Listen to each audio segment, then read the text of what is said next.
Praise lord. ఈరోజు నీకు శ్రమ వచ్చినా నీకు కృంగిపోకు. నీకు చిన్నగా ఎగ్జాంపుల్ ఒకటి చెప్తాను. ఒక ఊరిలో ఒక అతను ఉన్నాడు. ఆయన రోజుకి దేవుడికి ప్రార్థన చేసేవాడు, బైబిల్ చదివేవాడు. ఒక రోజు ఆయనకి బాగా శ్రమలు వచ్చినాయి, తినటానికి తిండి లేదు.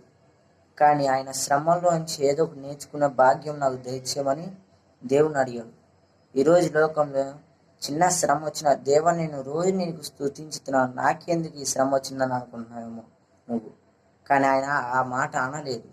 దేవా నాకు ఆ శ్రమల్లో చిన్న కొద్ది భాగమే నేను నేర్చుకునేలాగా సాయం తెచ్చి.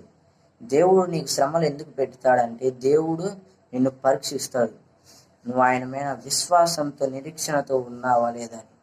దేవుడు ఆ పరీక్ష నీకు అందుకని పెడతాడు. నువ్వు ఆ పరీక్షతో నిలబడి ఉన్నావనుకో, దేవుడు నీ శ్రమల నుంచి విడిపించి నీ జీవితంలో గొప్ప కార్యాలు చేస్తానికి సిద్ధంగా ఉన్నాడు. ఆమేన్.